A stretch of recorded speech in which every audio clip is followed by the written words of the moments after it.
Alors bonjour, bienvenue à ce deuxième épisode dont on a fait nos recherches. Je m'appelle Fred Savard. Aujourd'hui, on va plonger dans les travaux du Centre de recherche sur la littérature et la culture québécoise, le CRILC. Et on aura 3 chercheuses. On va avoir Gabrielle Tremblay, Chantal Savoie, Sandria P. Et on va parler de culture québécoise. On va parler de canons littéraires, entre autres, et de canons musicaux aussi. Vous allez voir, c'est vraiment intéressant parce que ces 3 chercheuses-là sont... Et on va parler de scénario aussi parce que c'est la spécialité d'une d'entre elles, Gabrielle Tremblay, comme genre à part entière, comme objet textuel. Et c'est une réflexion vraiment intéressante sur notre rapport collectif à la culture populaire aussi, mais la culture savante, les tensions entre les deux. Alors, vraiment un épisode que j'ai eu beaucoup de plaisir à réaliser avec ces 3 chercheuses. Donc voilà, c'est ce qui vous attend pour ce deuxième épisode dont on a fait nos recherches avec le Centre de recherche sur la littérature et la culture québécoise. Bon épisode tout le monde!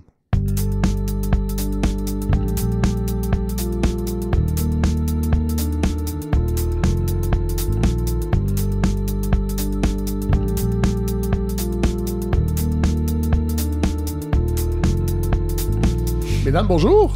Bonjour. Bonjour. Je vais vous laisser...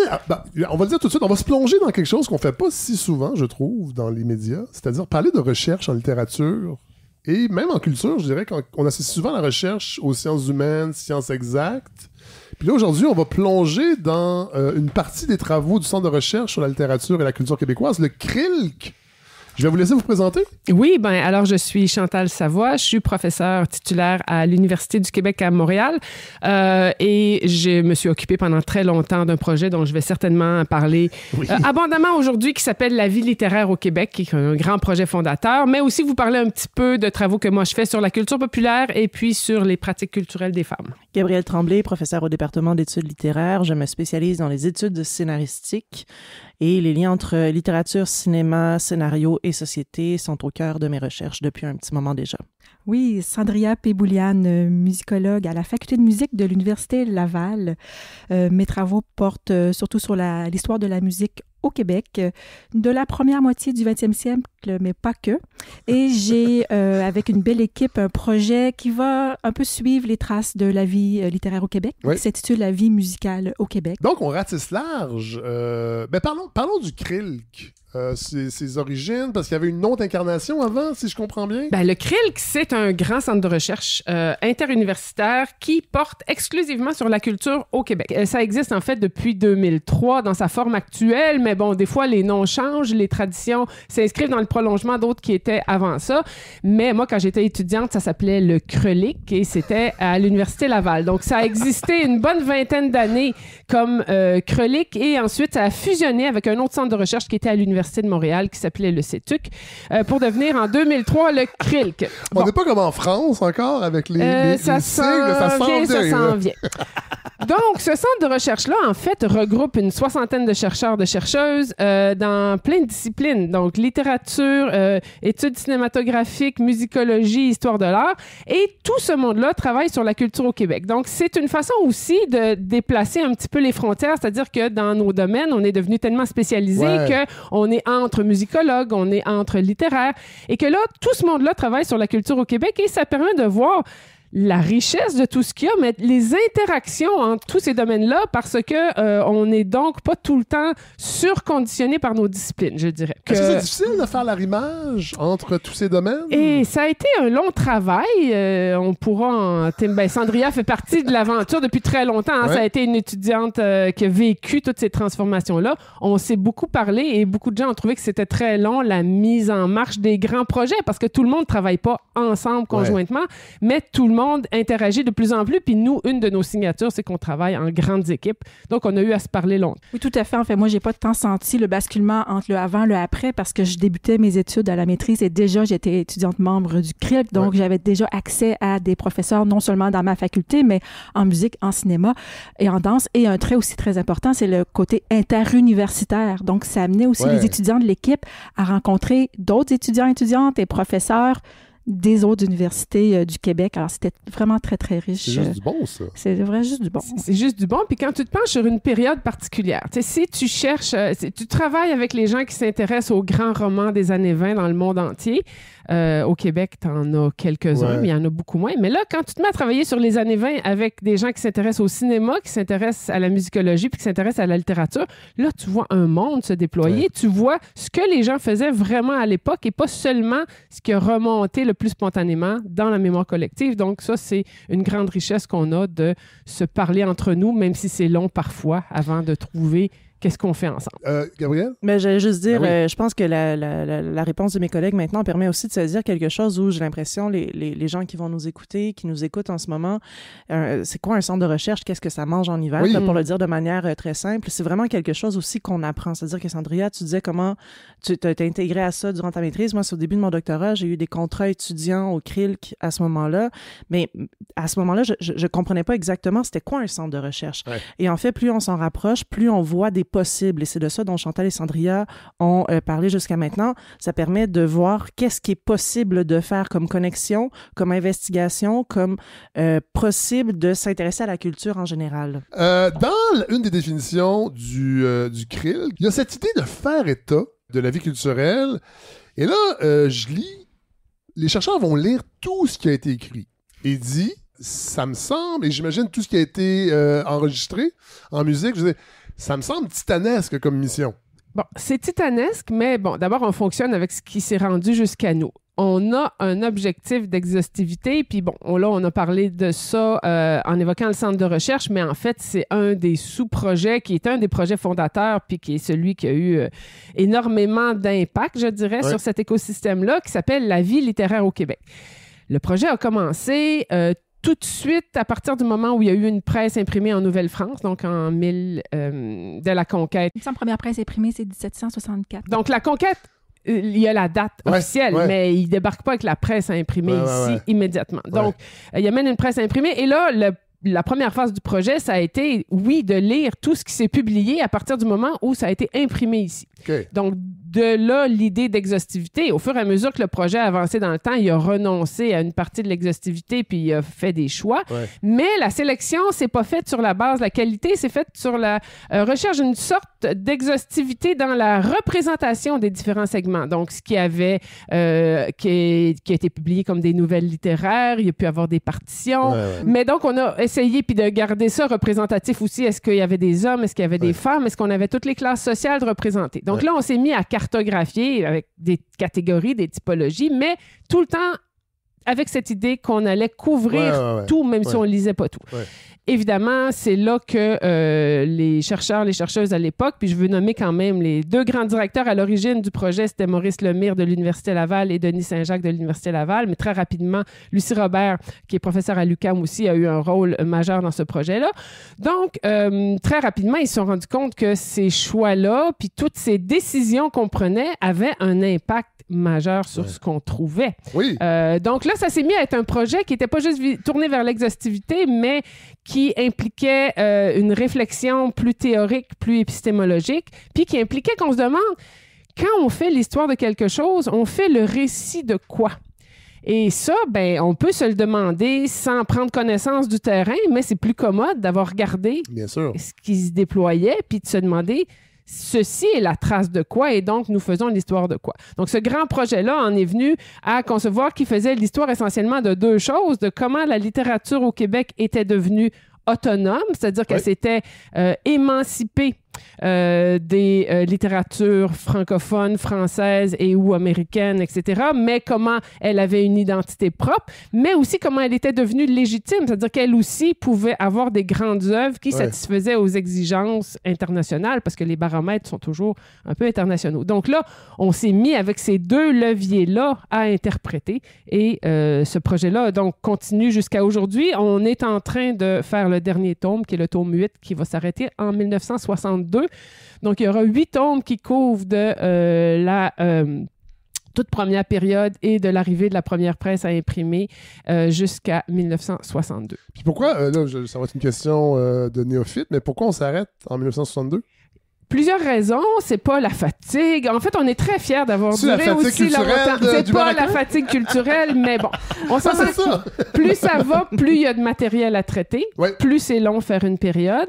Mais surtout, après cette période-là, quand on arrive en 63 avec Parti pris, quand on arrive avec les années 60, on est encore beaucoup dans ce paradigme-là. Et donc, l'espèce d'altérité, de comprendre d'où on vient, puis de voir que c'est différents états successifs d'un monde culturel qui nous est étranger, cette énigme-là est à peu près résolue quand on arrive à partir de la deuxième moitié des années 60 pour répondre rapidement. Donc, ça serait intéressant, puis peut-être que d'autres vont le faire, mais on ne pourra pas autant se servir du fait que ça nous est étranger pour essayer de comprendre, puisque ça nous est en fait assez familier. Puis du point de vue de la recherche puis des questions qu'on se pose, c'est plus difficile de voir ce qui caractérise une période avec laquelle on est familier. Sandra Boulian, il y a la même chose depuis 2020 avec la vie musicale? Est-ce que c'est ce que je comprends?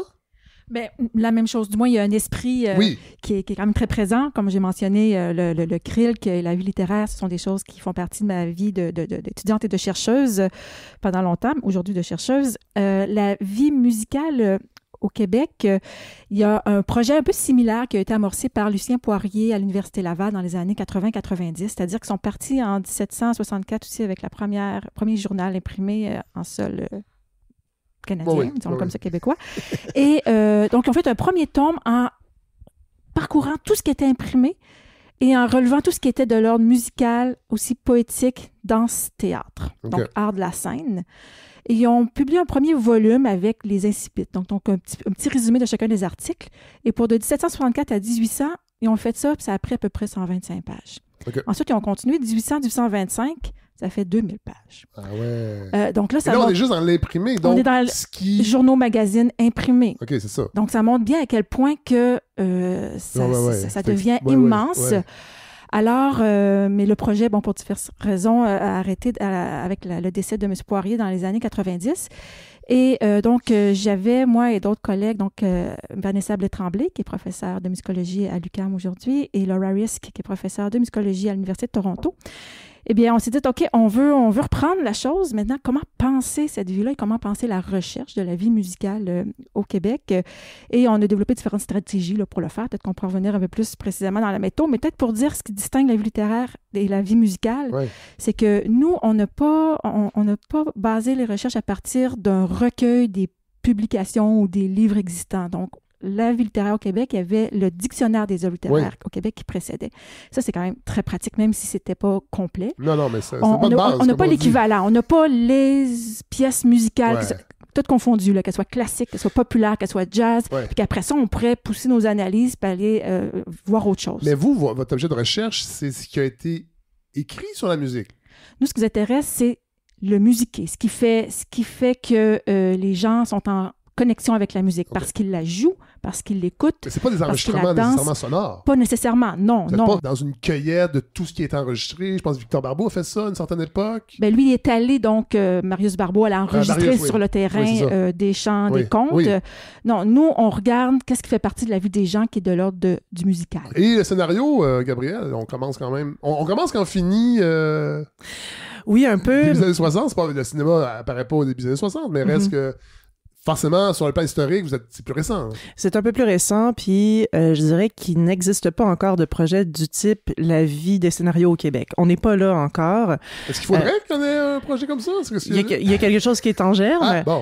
On est très peu de chercheurs dans le monde, de manière générale, qui s'intéressent au scénario comme objet de recherche. Au Québec, encore moins. On est une petite poignée, je pense notamment à une collègue à l'Université de Montréal, Isabelle Reynaud, qui est une des pionnières en matière d'études scénaristiques au Québec. Elle a commencé dans les années 80. Cela dit, la grande caractéristique des études scénaristiques de manière générale, puis on pourra revenir un peu plus tard lorsqu'on parle du canon, c'est de s'intéresser à des enjeux très technico-pratiques d'écriture. Comment bien écrire un bon scénario pour faire un bon film. C'est très prescriptif, c'est très appliqué. Seulement? De scénario. Moi, je parle de scénario dans la recherche, scénario de télé, de cinéma. C'est ça, parce que la télé est importante dans les années 50. Avant peut-être même le cinéma, d'une certaine façon, ou différemment. Mais il y a quelque chose qui se dessine où l'histoire du scénario, il y a eu quelques petites contributions dans les quelques dernières décennies, mais de manière générale, il n'y a pas de chantier d'envergure. Donc, il y a un peu quelque chose comme tout est à faire. Et on rencontre quantité d'effets de résistance se faisant, parce que très rapidement, les conversations vont se tourner vers ce qui est à l'écran, ce qui a été réalisé à l'écran. Alors que la spécificité de ma démarche, c'est de s'intéresser au scénario comme objet textuel, pas pour en réclamer une supériorité, mais pour vraiment s'intéresser à cette pratique d'écriture. C'est une évidence évidente, là, ce que je dis. Mais peut-être pas tant, parce que dans le fond, vous vous intéressez à des scénarios qui ont peut-être pas été tournés. Les deux. Et donc, il y a quelque chose où on peut remonter, puis c'est là où la pratique scénaristique, elle est aussi à penser de manière peut-être un peu plus décloisonnée. Je reviens à ces premiers fameux contrats au CRIL que j'ai eus, où je me suis occupée de numériser quantité de scénarios de radio-théâtre du début du 20e siècle. Il y avait une pratique d'écriture scénaristique à ce moment-là, qui est intimement liée à une pratique dramatique de l'écriture. Éventuellement, la télévision, certes, mais aussi, dans la première moitié du 20e siècle, il y avait une pratique d'écriture de scénario. Il y a eu des concours dans la presse. Il y avait quelque chose de très on s'intéressait à cette affaire-là du star system états-unien, mais rapidement, c'était vers les vues animées, c'était vers le film. Puis après ça, c'est vers la télé. Et il y a des différentes cultures scénaristiques, on y reviendra, mais il y a quelque chose où cette histoire-là, elle est à faire. Et donc, moi, ça fait pas un siècle que je t'en poste non plus, mais c'est-à-dire que avant de se rendre là, ou je pense qu'on va se rendre là malgré tout, le fait de reconnaître l'objet scénaristique comme un texte, c'est pas donné. C'est pas gagné. C'est pas gagné du tout, du tout. Puis ça, est-ce que c'est spécifique au Québec ou c'est comme ça ailleurs? Genre, je pense à la France, entre autres, il y a une tradition. Bon, parce que le scénario a peut-être souvent été un peu sous-estimé ici. Vous regardez un peu... Peut-être à cause du cinéma direct. On en a parlé souvent. Il y a une tradition. Bon, est-ce que donc c'est spécifique au Québec? De très belles hypothèses dans ce que vous venez de dire. De manière générale, je dirais que la situation du Québec, elle est à l'image de ce qui s'observe en Occident depuis le milieu des années 50 en général. Et c'est la double influence de ce qui vient des États-Unis et de ce qui vient de la Nouvelle-France en France. De la nouvelle vague en France, pardonnez-moi. Et on va y arriver. Donc, de ce qui vient des États-Unis comme culture octoriale et la culture octoriale héritée de la nouvelle vague. Oui. Qu'est-ce qui fait auteur? Qu'est-ce qui fait signature? Okay. Et je pensais octo, OC. Non, AU. Oui, c'est ça. Oui, octoriale.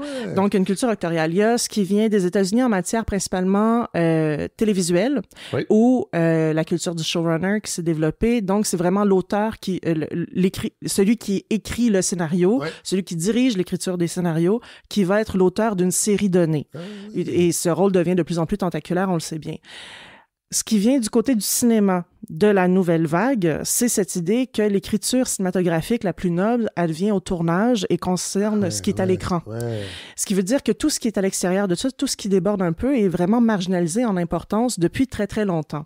Au Québec, ça s'incarne aussi à travers le fait qu'on a une tradition documentaire très forte, fondatrice pour nos grands cinéastes, et l'importance du cinéma direct. Et tout ça sert à légitimer cette idée que c'est le film qui compte et l'écran qui compte en premier lieu. Le tournage, l'écran, la réalisation. Ce qui vient marginaliser, encore une fois, non seulement l'importance, mais même l'existence du scénario. Et là, je me permets de parler d'un projet récent. Cet automne, j'ai fait paraître l'édition critique du scénario Les Ordres de Michel Brault. Et c'est un travail de longue haleine qui a nécessité plusieurs fouilles dans les archives de la Cinémathèque québécoise et différentes démarches de recherche, de toute évidence. Et c'est intéressant de voir pendant ces recherches-là comment quantité de personnes qui avaient même travaillé à la fabrication du film à l'époque restaient dans l'idée qu'il n'y en avait pas de scénario. Alors que Brault, visiblement, avec cette démarche-là, a non seulement écrit un scénario, il a surécrit un scénario, parce que c'est un travail d'écriture singulier où, à partir du verbatim de plus d'une cinquantaine d'entretiens, qui totalise plus de 500 pages, il est allé chercher des éléments, les a tressés dans un scénario. C'est un travail de mise en fiction très conséquent. Mais dans l'idée de plusieurs, tout s'est fait en improvisation sur le plateau.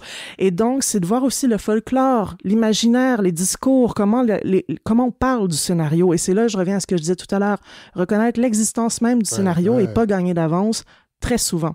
Et c'est là où ce qui se passe au Québec est situé, mais il détonne pas non plus de ce qu'on peut voir dans différentes cinématographies nationales. et différentes télévisualités nationales non plus. Oui, OK. Bon, là, on l'a mentionné rapidement. On va parler des canons. On va rentrer dans le vif. Mais c'est intéressant parce que, bon, la presse a publié il n'y a pas si longtemps leur nouveau top 25. Les nouveaux classiques. Puis ça a fait rigoler bien des gens dans les milieux littéraires. Si je peux me permettre, un ami collègue d'une autre université que je ne nommerai pas, mais qui a fait le meilleur mot d'esprit, je trouve, sur la question, c'était de dire que la presse avait fait paraître le top 25 des œuvres ayant eu le plus de critiques dans la presse depuis leur sortie. Oui, c'est ça. C'est pour ça que je pense qu'il y a une réflexion intéressante à avoir. Parlons-en. C'est pas tout à fait ça, puis c'est ça en même temps. Le canon, c'est quoi un canon? Bon, moi, je vais me faire un plaisir de vous parler du canon d'avant. Pas de celui-là. Non, mais je dis le top 25 de la presse, mais reste qu'il y a toute cette réflexion aussi sur est-ce qu'on étudie les classiques, on ne lit plus les bonnes affaires à cause des woke. Bon, on le sait, là, quand on lit Le Devoir, entre autres. Fait que c'est quand même intéressant d'avoir une réflexion sur les canons. L'idée de canon, c'est l'idée qu'on donne une œuvre en modèle, qu'on lui attribue un rôle, une fonction, une valeur importante. Mais là, après ça, ça amène toute une série de questions de qui donne cette œuvre-là en modèle. Donc, c'est tout le temps en accompagnement de ce qu'on donne en modèle, de qui le donne. Donc, ça correspond supposément aux règles esthétiques consacrées auxquelles on accorde la valeur à une époque. Et donc, ça implique que des œuvres se démarquent des autres. Donc, ça se traduit dans des listes qui donnent lieu à des manuels, des programmes d'enseignement. Donc, au final, ce qui fait qu'une œuvre traverse les différentes étapes du temps, c'est qu'elle s'est retrouvée choisie parmi des listes, parmi d'autres œuvres pour passer à la postérité. Très généralement, ça fait en sorte qu'on se retrouve, si je parle pour la partie littéraire, puis ça va me faire plaisir de laisser les autres, des œuvres qui sont publiées dans les grands genres, la poésie, plus récemment le roman. Donc, on élit des œuvres et donc on exclut d'autres œuvres, puis on classe. Sauf que quand on essaie de trouver des critères stables, parce que le canon est tout le temps ramené à une sorte de pureté esthétique. Ouais, il nous est comme donné, hein, le voilà. canon. Mais il a beaucoup évolué au fil du temps. Du 16e au 19e siècle, on donnait en modèle les auteurs grecs et latins. Oui. C'était l'Antiquité, puis il n'y avait pas de grande œuvre en dehors de ça. À partir du 19e, ben là, d'autres critères. On se met à avoir des canons nationaux. Saviez-vous quoi? Le canon de la littérature française n'existait pas tant que les modèles étaient grecs et latins. Donc là, au 19e siècle, arrivent tous les canons en France, en Angleterre, et ben oui, au Québec aussi. Ces questions-là vont se poser. Donc, les critères changent énormément. Puis bon, là, les tendances internationales vont se tourner vers le romantisme, mais il y aura toutes sortes d'autres mouvements. Et ici, au moment où on se pose ces questions-là, c'est un moment où dans beaucoup d'espaces culturels, on revient, il y a une sorte de valorisation de la littérature nationale. Mais il faut voir que ça s'est fait au départ pour éroder un petit peu les modèles strictement grecs et latins, puis qu'après ça, ici, nous autres, on a vu ça comme un repli, mais au départ, c'était vu comme un geste plus inclusif, les langues vernaculaires, le français, puis toutes les langues européennes. Donc, les critères ont beaucoup varié. À chaque fois qu'on a choisi, on a exclu. Ouais. Ce que ça a fait pour certaines périodes, puis surtout avant les années 60, puis après ça, je ne fais pas mon cours complet sur le canon, c'est que... Ça fait partie? OK. Mais c'est une blague. Les lieux de pouvoir n'étaient pas des lieux nécessairement très modernes. C'était pas des espaces où est-ce que la pensée était la plus libérale. Donc, le canon reflète ça. Et c'est là qu'on commence à voir, puis là, mes collègues vont pouvoir prendre le relais, que dans les marges, il y avait beaucoup plus de choses plus audacieuses, plus modernes, plus tournées vers le présent, puis la façon dont les collectivités s'intéressaient, pratiquaient la culture, consommaient la culture. Et donc là, les marges, c'est pas uniquement ce qui a été exclu sur le plan esthétique, c'est beaucoup de tendances modernes, avant-gardistes, beaucoup plus ouvertes. Puis là, dans ce sens-là, travailler les marges et les alentours du canon pour la culture au Québec, ben, en tout cas, on n'arrête pas, nous, de trouver plein de choses, puis c'est là que je vais arrêter de parler des vieilles affaires. Sandrina, est-ce qu'en musique, l'idée du canon ressemble un peu à ce qu'on trouve en littérature? En partie, oui. Si on pense au canon de la musique classique, de façon plus générale, c'est aussi au 19e siècle que ça s'est consolidé. On commençait à écrire l'histoire davantage. On l'a toujours fait, mais davantage, entre autres, sur l'époque qui prenait fin là, avec le 19e siècle. Donc, toute la fin du 8e siècle avec la musique classique, qu'on dit classique, et ensuite le romantisme au 19e siècle.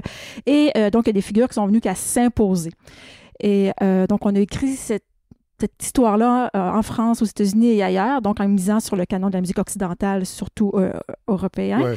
Et c'est ce qu'on reprend, en fait, un peu encore aujourd'hui. Là. C'est souvent les mêmes noms, les mêmes grandes œuvres. Eh bien, si on pense...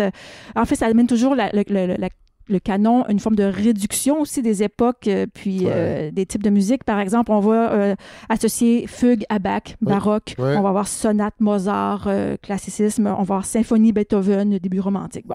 Et on pourrait dire, bon, ben voilà, on a fait le tour de 200 ans d'histoire. Donc, c'est sûr que ça va de pair avec ce qui ne correspond pas aux horizons d'attente. Mais ce qui est particulier avec la musique, c'est que on peut dire qu'on a un canon qui vient de l'enseignement, ce qu'on va utiliser pour enseigner la musique à des plus jeunes et moins jeunes. Donc, il y a des œuvres typiques pour ça. Il y a un canon de ce qu'on va étudier le plus au niveau de la recherche. Mais celui qui a probablement le plus d'impact, c'est le canon de ce qu'on retrouve sur scène. Qu'est-ce qui est joué par les grands orchestres, par les grands opéras. Et ça, c'est marquant parce que, contrairement à la littérature où quelqu'un qui dit « Moi, je veux lire que des femmes » ou « Je veux lire tout ce qui s'est fait en telle époque », en musique, il faut qu'on y ait accès. Donc, soit qu'on joue soi-même, soit qu'on l'a en concert, ou soit que c'est enregistré. Puis à chaque niveau, il y a des complications, et on y reviendra, mais qui touchent particulièrement, par exemple, la place des femmes. Alors, le public vient qu'à avoir aussi un horizon d'attente de qu'est-ce que je vais aller voir si je vais à l'orchestre. Si on va voir un répertoire plus moderne ou contemporain, on va probablement pas avoir une salle pleine. Mais si on va voir le Requiem de Mozart que j'ai vu il y a 2 semaines à l'Orchestre symphonique de Québec, qui était d'ailleurs fabuleux, c'était plein, et plein de gens qui probablement mettaient les pieds la première fois. Parce que c'est un canon? Parce que l'œuvre, elle était magnifiquement bien interprétée par le chœur et l'orchestre. Et oui, c'est quelque chose qu'on a entendu parfois souvent au cinéma et ailleurs, que là, de l'entendre jouer devant nous, c'est quand même marquant. Alors ça amène quand même ça ici, une nuance très forte à faire avec le support écrit, plus accessible probablement que la musique. Est-ce que c'est un enjeu, en fait, d'avoir des canons nationaux, entre guillemets, dans une marée anglophone comme l'Amérique du Nord, ou est-ce que les petits territoires ont des enjeux particuliers par rapport à comment ils se définissent avec les canons? C'est une bonne question. Je pense qu'il y a des enjeux très particuliers aux nations plus petites. Je pense qu'il y a davantage d'interaction entre les différentes disciplines littéraires, culturelles. Il y a Parce que les milieux sont plus petits, quoi? Forcément, j'imagine. Au Québec, ça, c'est une question complexe. Là, je veux pas m'avancer trop. C'est un petit milieu. Ça fait en sorte qu'on n'a pas le choix de tendre un peu vers le marché. Oui. C'est ça. Puis, il y a une espèce de centre qui, à mon avis, occupe plus de place pour des raisons avant tout de survie des artistes. Viabilité, tout à fait. Exactement. Mais ça, c'est une impression. Je n'ai pas fait de travaux directement sur ça. Donc, je pense que s'il y a moins de pratiques marginales parfois, ça peut être parce que les gens choisissent d'en vivre, ce qui n'est pas une mauvaise chose nécessairement, puis qui n'empêche pas qu'on ait une double pratique. Tout à fait. On voit ça prend de l'énergie. Je suis un peu là-dedans, dans le monde du podcast, d'essayer autre chose. Puis exactement. J'ai pas beaucoup de temps pour autre chose, mettons. Mais là, en même temps, comment dire? Chaque époque a ses œuvres qu'elle donne en modèle. Le fait de le prendre à trop courte vue, puis de faire un palmarès du canon actuel, je ne veux pas critiquer les entreprises, mais un des effets du canon, c'est que ça redonne une série de pratiques ou de sélections à d'autres générations. Parce qu'il y a du positif, là. Je l'ai présenté de manière même rapide, caricaturale, mais si on n'avait pas ça, qu'est-ce qu'on réussirait à transmettre? Peut-être rien. Il faut quand même fixer une vision d'une époque dans quelques œuvres pour léguer au suivant. Donc, ce geste-là est positif. Faut pas juste... faut juste pas penser que ça couvre tout. Donc, c'est passé à la postérité. Puis tant que ça n'a pas franchi quelques étapes, tant que ça passe encore à un niveau de ma grand-mère, là, interpersonnel, là, on ne sait pas trop. Et donc, ces œuvres-là, les œuvres canoniques sont des œuvres valables, sont des œuvres fabuleuses. On a nos grands classiques québécois, que ce soit Bonheur d'occasion ou récemment, j'ai eu à reparler de La chair décevante de Jovette Bernier. C'est pas pour rien que ces œuvres ont franchi les étapes, mais pour franchir l'épreuve du temps, il faut que chaque fois, une nouvelle génération, pas juste de public le plus large, mais de critiques, refasse la lecture de ça. à son époque. Oui. Donc ça, c'est un enjeu C'est un peu la majeur. démarche de la presse, c'est ce qu'ils disent, ce qu'ils font. Sur 25 ans, là, on est loin de mes deux générations. Il y a l'idée des nouveaux classiques, ils le présentaient comme ça. Voici les nouveaux classiques. Mais il y a quelque chose dans cette démarche-là, il me semble, pour rebondir sur ce que Chantal disait à l'instant, puis un peu plus tôt, il y a cette idée où je pense qu'il faut vraiment développer notre esprit critique en manière de canon, c'est reconnaître les gestes de sélection qui rendent qui assure une certaine pérennité à l'œuvre. Alors que même l'entreprise de la presse, mon Dieu, je pensais pas qu'on allait parler autant de la presse ce matin. Non, mais non, il y a aucun souci, mais même dans leur façon de positionner leur palmarès, c'est une façon pour eux, on disait, de reconsolider l'idée d'une certaine immanence de génie à chacune de ces œuvres-là. Et il faut voir qu'en fait, il y a des grandes œuvres qui, il y a 200 ans, ont pu rester sur la tablette juste parce qu'ils n'ont pas été choisis, finalement. Tout à fait. Et donc, de repenser le canon comme quelque chose d'un phénomène social de la sélection et de la circulation aussi. C'est vraiment ça qui permet de réfléchir à qu'est-ce que le canon, qu'est-ce que ça permet, d'où ça part et qu'est-ce que ça engendre, finalement. Oui. D'ailleurs, c'est le temps peut-être de citer Roland Barthes.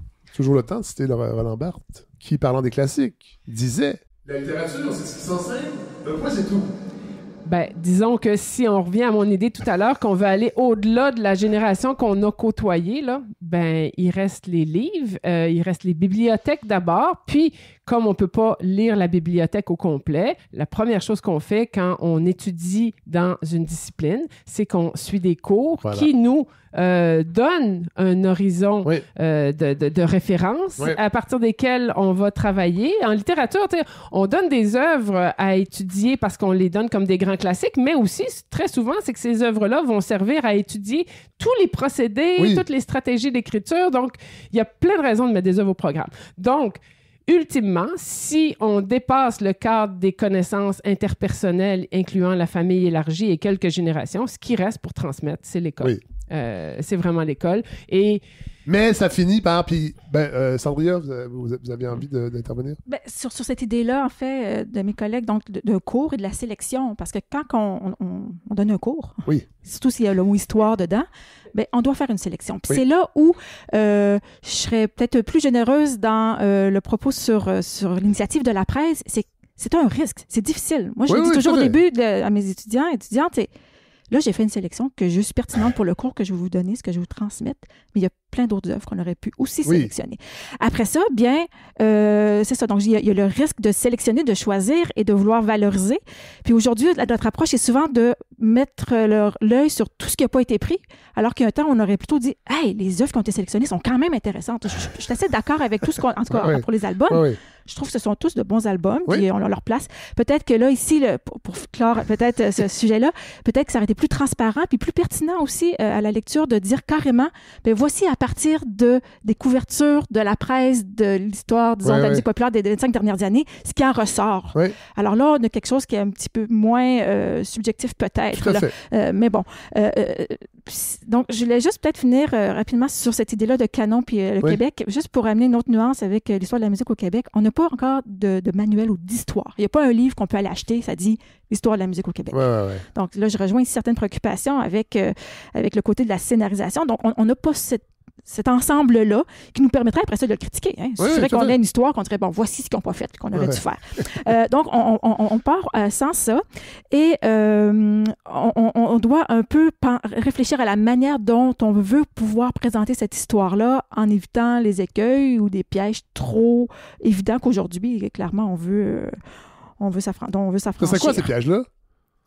Ça serait, par exemple, si on parle de la musique au Québec, de survaloriser la musique classique, de ne pas faire une place assez grande aux femmes, à des communautés aussi culturelles qui ont joué des rôles importants. Ça serait d'être centré sur la ville de Montréal, alors que la musique, c'est partout au Québec. Donc, ça, c'est des exemples de ce qu'on veut éviter lorsqu'on pense à la vie musicale au Québec. Sur la question du canon, quelque chose qui m'intéresse depuis plusieurs années dans mes travaux, c'est aussi cette idée d'habitude, je parle de discours dominant en la matière de. Mais en fait, il faut voir derrière l'idée du discours dominant, c'est en fait il y a quelque chose comme une pensée canonique. qui est à l'œuvre et qui oriente les perceptions et qui oriente les discours. Qu'est-ce qui a fait canon? Par exemple, le scénario, la plupart du temps, on va procéder à une forme de légitimation au cas par cas, plutôt que de reconnaître l'existence même de ce type de pratique textuelle. Ouais.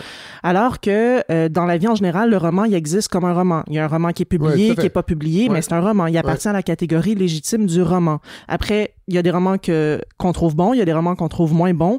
Ça va. Le scénario, pour exister comme texte, il est reconnu comme texte au cas par cas seulement. C'est-à-dire que c'est pas un vrai texte, mais une fois de temps en temps, il est assez bon pour être reconnu comme un texte. Et est-ce que le succès d'un film va influer sur la réception, ou en tout cas la qualité qu'on va accorder à un scénario? Tout à fait. C'est là où l'idée de pensée canonique se rejoue. Ah ouais. En fait, se manifeste, fait surface littéralement, parce que, et là, j'en parle dans la plupart de mes publications, moi, j'ai longtemps travaillé, avant de devenir professeur, avant mes études et pendant mes études, j'ai longtemps travaillé comme assistante à la distribution de rôles pour un bureau à Montréal. Et dans le cadre de mes, on peut nommer Lucie, on l'aime bien, Lucie Robitaille. Et qui a fait tous les castings de tout ce qui s'est tourné des années 80-90, 2000. Même, c'est ça. C'est une grande madame. J'avais aucune idée c'était qui quand j'ai commencé à travailler pour elle. J'ai déjà fait une audition avec elle. Ben voilà, c'est ça. Tout est dans tout. J'ai pas eu. Fait que j'étais un peu amère. C'est correct. Mais je ne suis pas Lucie, Fred. Il faut se rappeler, je ne suis pas Lucie. Je ne suis pas comédienne. Mais donc, dans le cadre de ces fonctions-là, moi, j'ai longtemps, souvent, régulièrement, en fait, la lecture de scénario faisait partie de ma job. Et on a tous fait l'expérience, c'est un truc que je ressors souvent, mais parce que je trouve que ça parle volume, comme disent les Anglos. Il y a cette idée que on a tous fait cette expérience-là. Il y a un roman qu'on aime, il est adapté au cinéma, on va le voir, on aime mieux le roman. Oui. Ça, c'est mon quotidien. Voilà, c'est ça. Ben moi, ça m'est arrivé souvent, dans le cadre de mes fonctions, de lire des scénarios.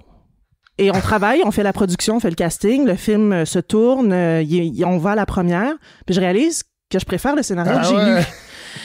Et ce constat très simple est à l'origine de quantité de mes questions de recherche. Parce que de toute évidence, il y a une expérience de la fiction, de la textualité qui est pas reconnue comme telle.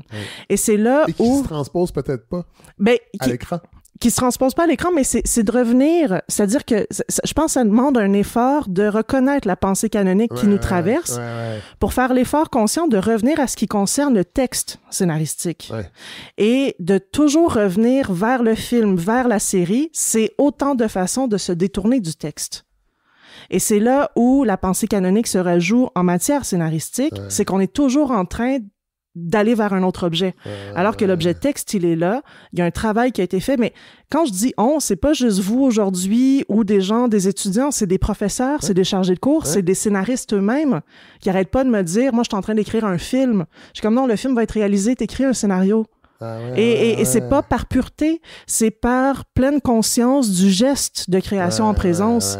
Et de la même façon que lorsqu'on est dans un processus d'adaptation là, plus large, ben, on lit un roman, on est inspiré par des mots et on les recouche. On recouche cette inspiration-là sur une page scénaristique pour, on l'espère, réinspirer pour la production, pour la création filmique dans un autre temps. Mais c'est de revenir à ce que le texte est, au sens de ce qu'on a écrit, mais ce qu'il permet comme réception, comme lecture.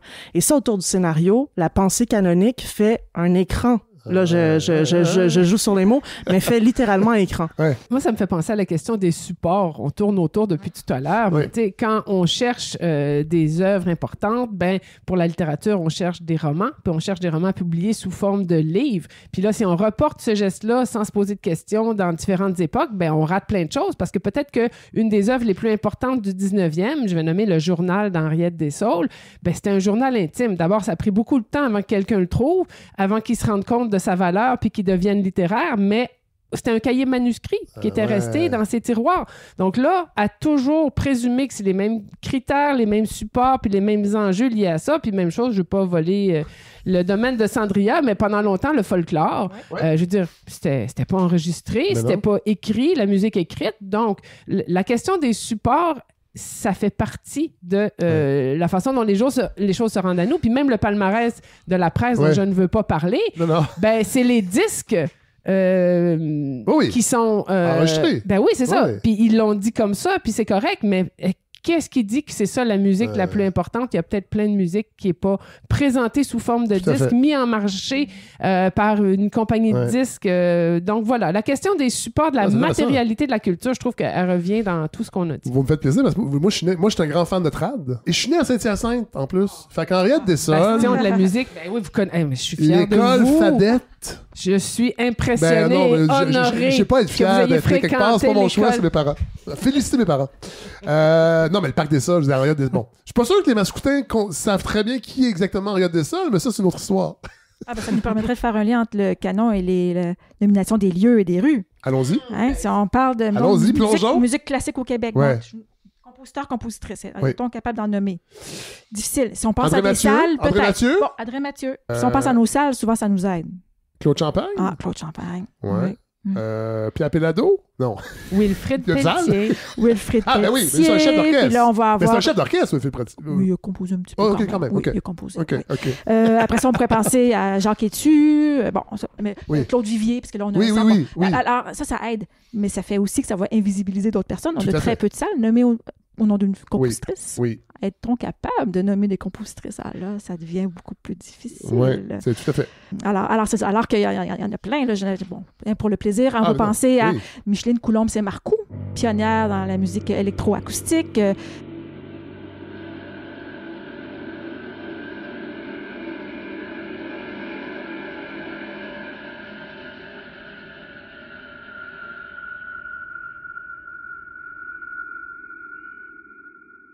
Isabelle Panton.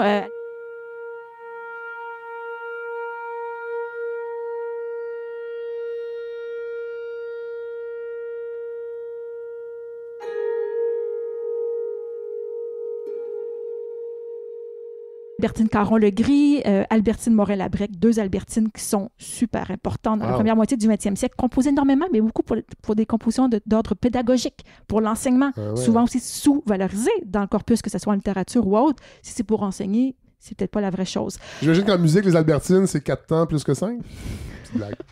Adèle Bourgeois-Lacette. Petite blague nichée.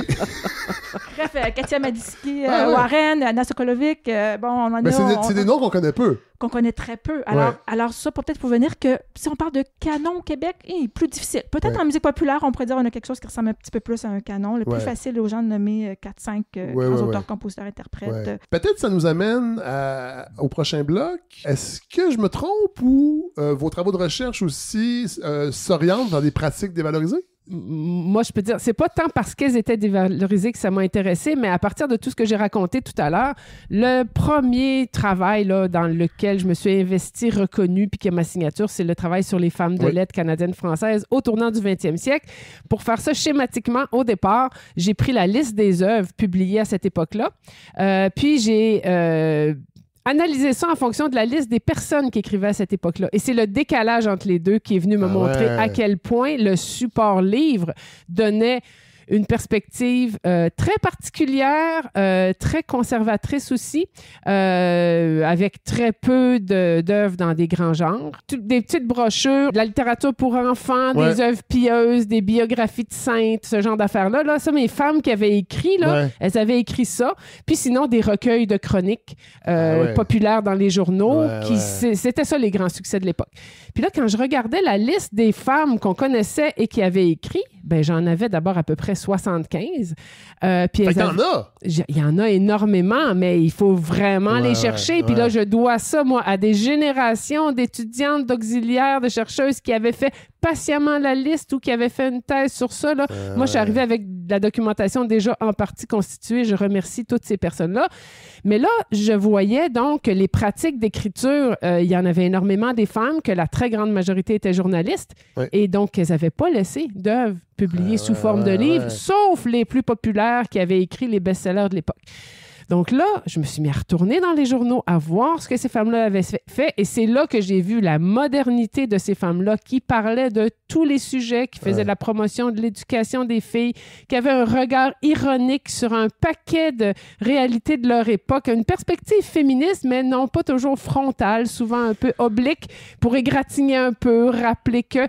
Et là, un monde s'est ouvert à moi. Et moi, je suis plongée dans ce monde-là qui était le continent englouti des pratiques d'écriture et et non plus de ce qui était légitime et de la valeur. C'est drôle parce que là, je pense qu'il est, il est dans le sous-sol, il n'est pas ici, mais dans mon autre balado, j'ai reçu Lucie Joubert Oui, ben oui. pour son anthologie. C'est un collectif, là, mais sans blague. Absolument.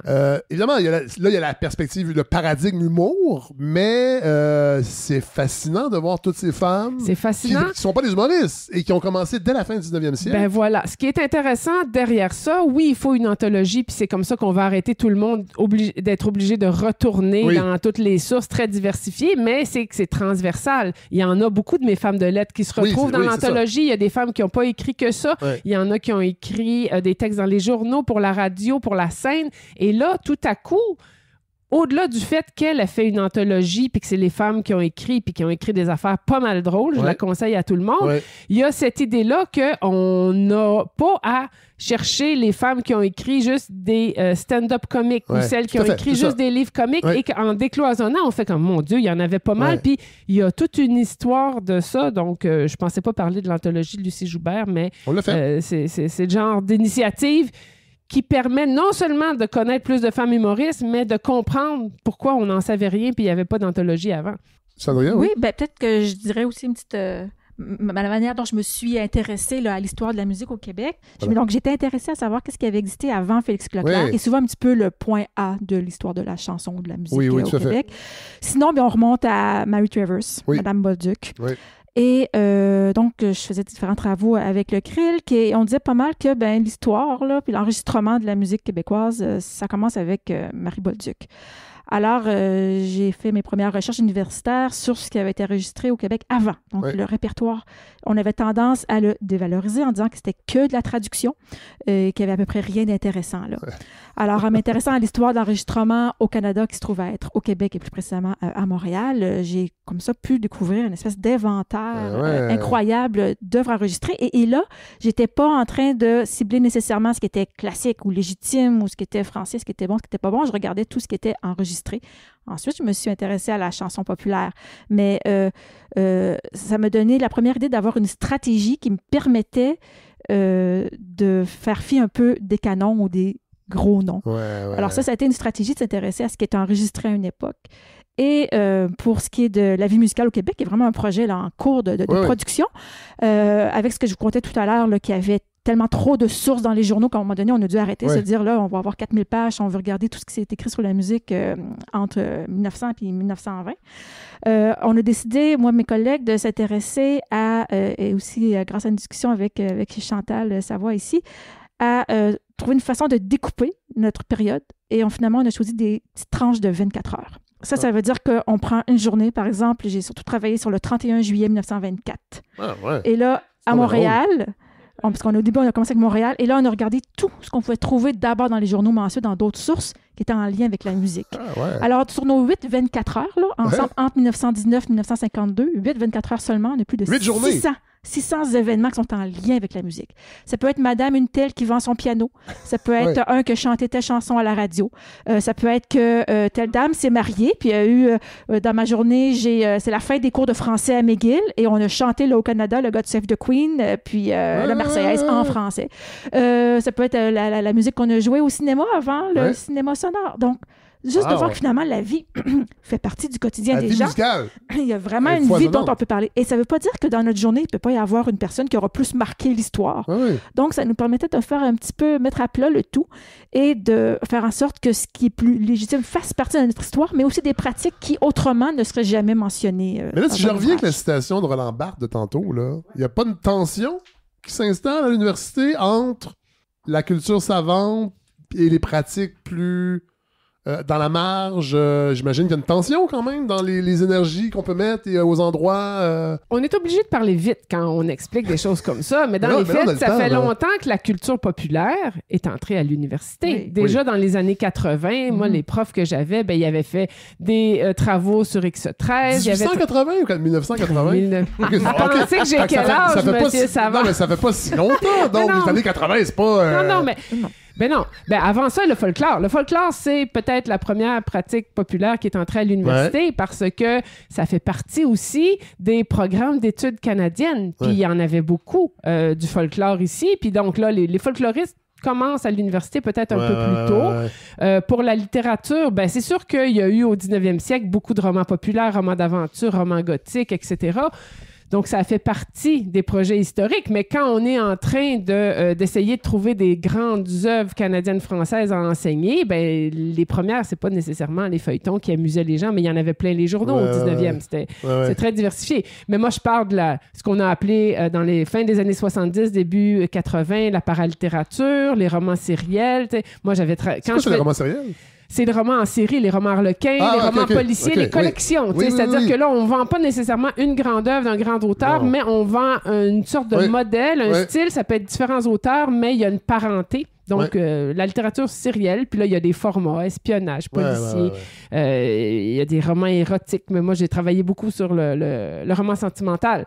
Donc, ça se faisait à l'université, puis ça se faisait dans le contexte où il s'est passé beaucoup de choses aussi sur le plan de la critique. On va aller là très rapidement, mais les études culturelles, le New Criticism, à un moment donné, ils se sont mis à se poser des questions sur ça et les façons de travailler la littérature ont changé. Pourquoi l'UQAM s'appelle le département d'études littéraires? C'est que nous, ce sont l'ensemble des pratiques, c'est la façon d'étudier le littéraire. Puis donc, on a été, je pense, même s'il s'est fait des travaux dans beaucoup d'universités, on a eu un rôle à jouer dans ça. Donc, c'est sûr que c'est entré pas juste comme corpus, mais comme façon de remettre en question nos moyens d'analyser puis de travailler. Donc, ça existe. Si je peux compléter, Chantal, juste ce que tu viens de dire, non, je ne veux pas t'interrompre, mais c'est la différence entre études littéraires au pluriel puis un département de littérature au singulier. Là, c'est ça qu'on pointe. Et il y a des institutions de par le monde francophone où c'est le département de littérature au singulier. Et là, on voit l'orientation discursive très forte qui se tend beaucoup vers le canon. Alors que lorsqu'on s'intéresse aux littératures... Non, mais il y en a de par le monde. Hein. Mais sinon, si on est en train de réfléchir les littératures ou les études littéraires, déjà là, il y a un décentrement structurel qui est en place. N'empêche que tension, il peut y avoir. Au début, je me suis dit, non, il y en a pas vraiment. En tout cas, aujourd'hui, j'ai l'impression qu'on a quand même une forme de liberté. Là, on a une autonomie quand même professorale. On va dire, moi, je vais inclure ce que je juge pertinent. Bon. Après ça, je pense que c'est important de donner des points de repère. Donc, moi, je me dis, je veux que mes étudiants peuvent être capables de se repérer dans l'histoire, savoir qu'il y a eu ça, il y a eu quand même telle œuvre. Puis, à rigueur, quitte à utiliser une œuvre ou une époque pour ensuite aborder autre chose. Mais ça ne veut pas dire qu'il n'y a pas de tension. Et là, ça m'a fait penser à quand j'ai donné à l'Université Laval la première fois le cours Histoire de la musique au Québec. J'annonce un peu en avance les invités que je vais avoir dans mon cours. Alors, cette session-là, j'avais 3 invités. J'avais Shawit, artiste hip-hop reggae inou. J'avais Martin Lisotte, qui fait de la musique instrumentale, mais qui a une fiche de route incroyable. Et aussi Mara Tremblay. Donc là, on m'a fait un petit article dans U-Laval Nouvelle, on marque ça.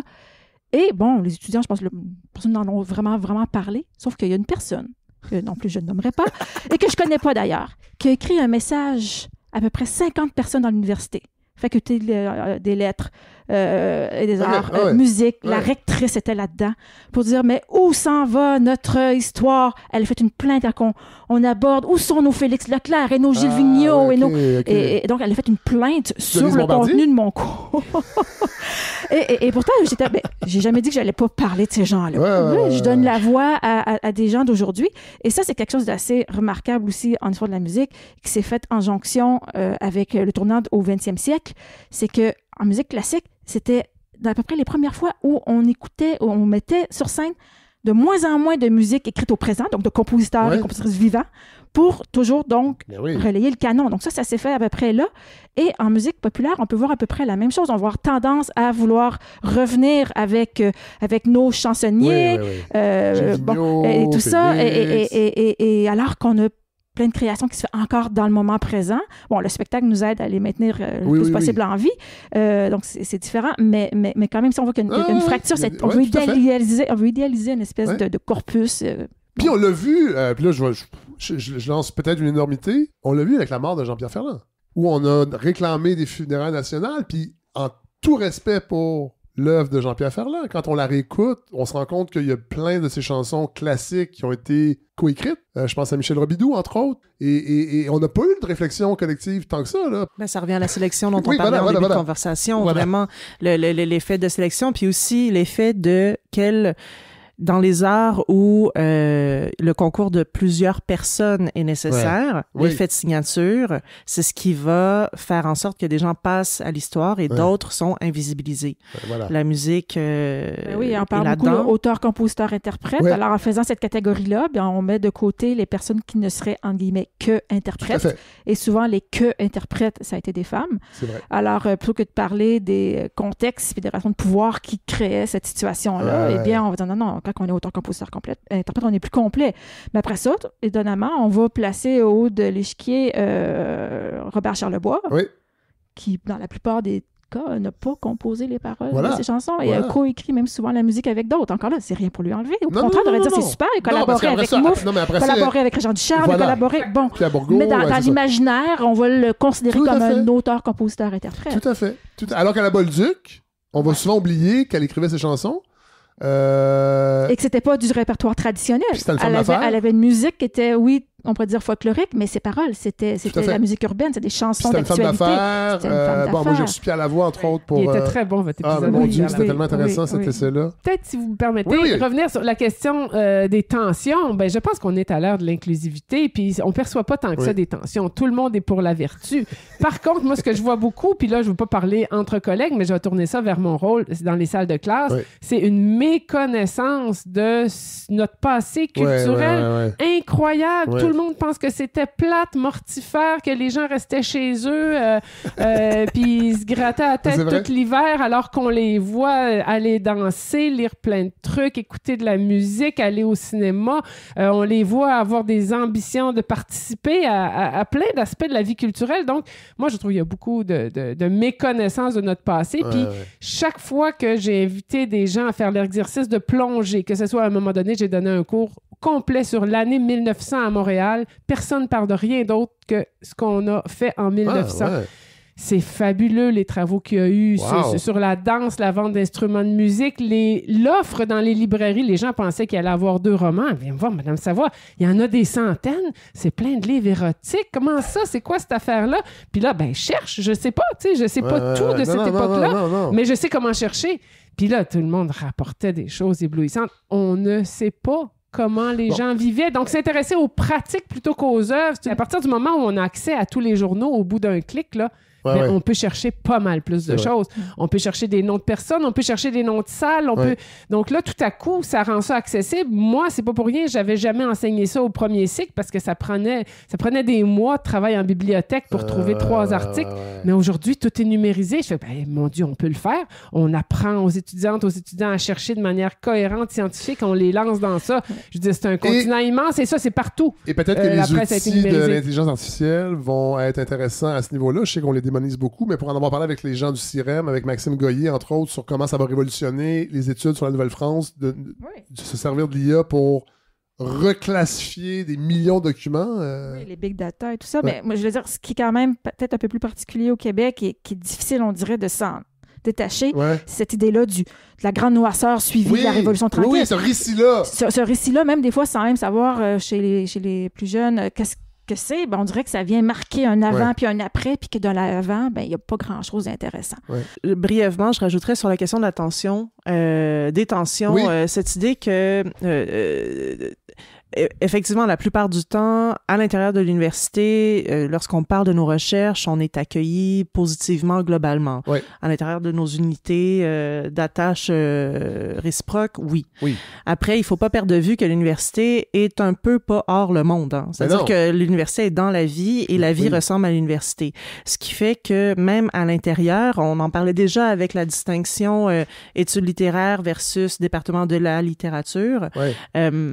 Il y a des gens qui sont très attachés à la conception unique, canonique, ce qui fait que même à l'intérieur de l'université, du monde universitaire, je pense notamment au processus d'évaluation par les pairs, mais moi je l'ai vécu. Là. Moi, j'ai été, là, comme disent les Français, rétamé par des évaluations de travaux scientifiques pour publication. Donc, on a remis en question la pertinence de vos travaux. Complètement, parce que, voyons donc, on s'en fout un peu du scénario, ça sert à quoi cette affaire-là? C'est le film qui compte. Il y avait, dans mes recherches, je me souviens, un professeur de McGill, que je ne nommerai pas, qui est à la retraite, je sais plus s'il est vivant, mais ça remonte, là, il y a une dizaine d'années déjà, plus que 10 ans, mais qui me disait, non, mais vraiment, le cinéma, c'est le plus grand art du 20e siècle, mais bon, si je devais donner des cours de cinéma, je ferais pas lire des scénarios, je leur ferais lire des romans. Donc, il y a quelque chose où... c'est-à-dire que les effets de tension... Globalement, oui, l'université, c'est un endroit où on est curieux puis on est tourné vers le savoir et renouveler les savoirs. Ça reste aussi quand même de manière très structurelle un lieu d'une très haute élite qui se protège. Exactement. Donc, ce jeu de tension-là, on peut pas en être dupe, il faut pas en être aveugle parce qu'en fait, on se le coltine un peu tout le temps. Tour de table, là, vous travaillez sur quoi présentement, là? Bon, moi, je vais aller très, très rapidement parce que je pourrais raconter sans... J'ai trop parlé, hein, je sais. Vous me couperez au montage, je vous montrerai. Donc, je travaille sur les usages de la culture et je commence un projet sur les vies culturelles ordinaires. Et j'aimerais ça profiter de votre balado et de votre vaste public pour passer un message. J'ai hérité d'une collection de revues qui s'appelle la Revue Populaire. J'ai commencé à travailler sur ça parce que la dame écrivait bon, très bon, excellent sur les romans sentimentaux qu'il y avait dedans. Mon père faisait ça dans les livres de recettes. Exactement. Mais là, je suis sur une piste et je cherche de l'info sur Madame Berthe Beauchamp, née Dolan, veuve d'Alphonse, qui aurait habité sur la rue Jolicoeur à Villemort entre les années 30 et les années 50. Si quelqu'un la connaît, peut me parler d'elle, je serais enchantée. Donc, les vies culturelles ordinaires, c'est ça que je fais. Intéressant. Gabrielle? Moi, 2 choses vont m'occuper dans les prochaines petites années. Je suis en train de mettre en branle un projet, je vais en parler d'ailleurs demain, une journée d'études du CRILC qu'on a au centre de recherche. Je vais mettre en branle un projet qui s'appelle Scénario et société, qui est donc inspiré de la vie littéraire. C'est un très grand chantier pour lequel je veux convoquer l'intelligence artificielle aussi pour faire des études de très grand corpus, puis essayer d'aller voir l'inscription du social dans les textes scénaristiques depuis le début du 20e siècle jusqu'à nos jours. Ça va m'occuper, je pense, pour une dizaine d'années, cette affaire-là. Et autrement, avec un collègue au département d'études littéraires de l'UQAM, qui est le directeur du laboratoire international de recherche sur l'imaginaire du Nord, de l'hiver et de l'Arctique, Daniel Chartier, eh bien, on va entamer en 2025, janvier 2025, un partenariat avec la Norvège.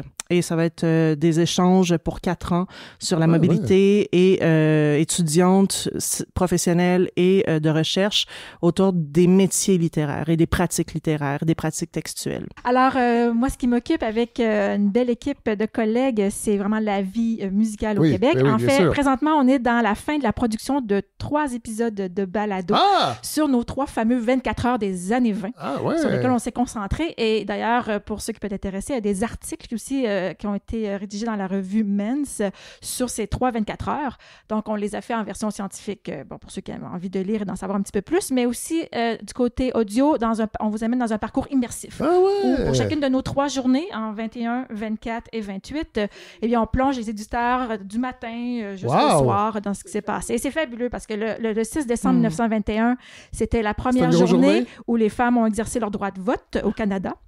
Alors, 6 décembre. Oui, 6 décembre, donc c'est le premier 24 heures. Ça s'invente pas.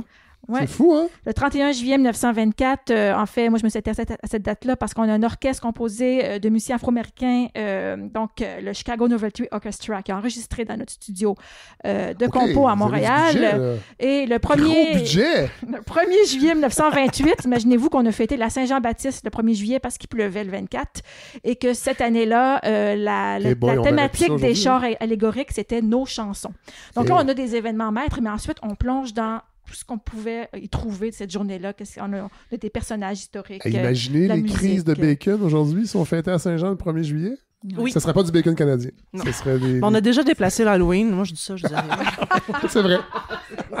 C'est intéressant. Alors, allez nous écouter taper Vie musicale au Québec. On va mettre les liens. On a un beau site Internet tout neuf. On va mettre plein de...